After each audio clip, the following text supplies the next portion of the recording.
Mickey meets the giant. Once upon a time there lived a brave woodcutter named Mickey. His work took him from place to place. One day he came to a pretty town. It was called Cedar Grove. These hills are just full of sweet smelling trees, he thought. I can sell that wood. I'll make a lot of money, but first I must be sure my axe is sharp. So the woodcutter walked through the streets of the town. There were many people in the street. Everybody looked very upset. "Whatever will happen to us?" one woman cried. "We must find someone who can beat the giant," yelled a man. "Why is everyone so afraid of this giant? What has he done?" asked Mickey. The people told him about a night when the giant decided to have a little fun. While they lay sleeping, the giant began to whistle. When he whistled, the wind blew. He whistled through their windows. The wind blew through their homes. It blew all the sleeping people right out of their beds.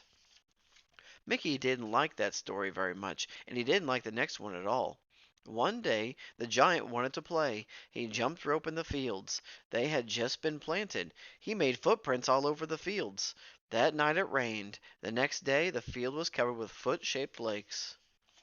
When the giant saw his footprints filled with water, he began to laugh. He laughed so hard that he fell down. He rolled on the ground. He laughed some more. Everything for miles around shook as he laughed. This was too much for the animals in the forest. They were so afraid that they ran for their lives. "Now there are no animals in Cedar Grove," said the giant, "and soon there will be no people. Ho, ho!" "What a terrible giant!" thought Mickey. Just then a wagon came racing into town. It stopped. The driver jumped to the ground. He told Mickey his story. "I was taking my family away from Cedar Grove, but a huge boulder rolled right onto the road. It was so big, there was no way around it. I looked up to see where it came from. There stood the giant. The giant laughed very hard when he saw that I was afraid. His laugh was as loud as thunder. My horse was so scared that he turned right around. He ran as fast as he could back here to Cedar Grove." The giant had blocked the only way out of town. Now the people of Cedar Grove were trapped. The brave woodcutter had heard enough. "Let me face the giant," he said. "I have beaten bullies before. I'll do it again." Everyone laughed at the woodcutter. "You could not beat this giant," said a kind policeman, "but I do think you must be a very brave young man." "Stan Doolittle is the man to do this," said the policeman. "I remember the time that Stan ran a mean old bear out of Cedar Grove." Stan stepped to the front. "I will show the giant to his boss," he said. But it was not long before Stan came running home. He was dripping wet, and he was very upset. The giant had picked up poor Stan by his hair, and he had dropped Stan right into a cup of tea. So the people called a town meeting. This time they picked the tallest man in Cedar Grove to challenge the giant. But Tall Tom was not a brave man. He did not want to meet the giant, but at last off he went. Before the townspeople could count to three, Tall Tom came running back. "Oh, I just saw the giant break the tallest tree in the forest in two pieces," he cried. "I did not want that to happen to me." The people in the town did not know what to do next. "That does it! I'm going to beat that giant," said Mickey. "I may be small, but I am not afraid.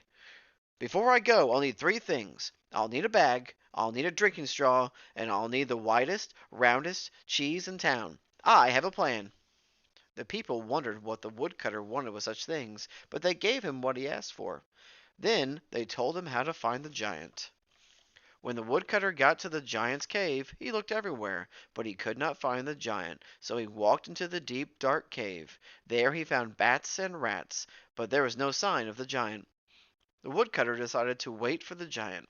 He hopped onto a rock outside the cave. Just then the rock began to shake. "Whoa! What is going on here?" cried Mickey. "Ho, ho, ho!" came a rumbling noise from above. The woodcutter looked up and up and up. "Oh, I see," Mickey said. "You must be the giant." "Well, I'm very glad to meet you," said Mickey in a small voice. "You mean you're not afraid of me?" asked the giant. "Afraid of you? Why, I am here to challenge you," said Mickey. "Ho, ho, ho!" thundered the giant.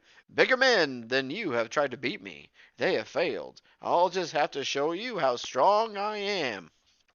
Watch this!" roared the giant. Then he wrapped his huge hand around the widest tree in the forest. He pulled it up as if it were a carrot from a garden. "And this!" he said, and then he pounded his huge hand on the ground. The ground came apart. It became a deep, long canyon. "Now it is my turn," said Mickey to the giant. "Watch how far I can blow this leaf." "A leaf!" yelled the giant. "I could blow down 50 trees with one breath." And the giant took a deep breath. Whoosh! There lay 50 trees on the forest floor. Mickey now knew his plan would work. "Not bad," he told the giant. "Now it is my turn. Watch how far I throw this stone." "That is just a pebble," said the giant. "Step aside." The giant bent down to pick up a boulder.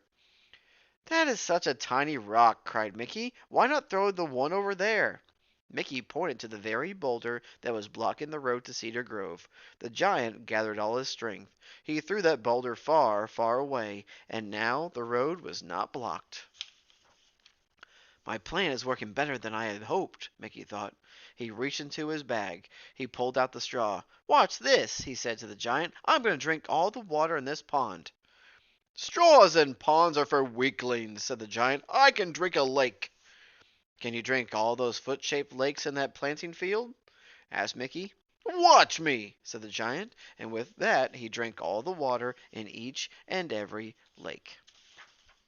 Now the giant was tired, and he was so full of water that he was about to burst. "Here's an easy one for you," said Mickey. "How much water can you squeeze from a stone?" The giant picked up a stone. He squeezed it as hard as he could, but no water came from the stone. "What kind of giant are you?" asked Mickey. He held up the round white cheese. "See this stone? Watch this." And he squeezed and squeezed. Water ran from the cheese. The giant's eyes grew big with fear. "And if you don't leave Cedar Grove at once," said Mickey, "while I'll—" The giant turned and ran. Mickey smiled to himself. His plan had worked. He had stood up to the giant, and he had made the giant put right all the wrong things he had done. Quickly he went back to town. He told the people what he had done. They cheered Mickey for his courage. He became the hero of the town. From that time on, the people of Cedar Grove lived in peace, and the giant was never heard from again. The end.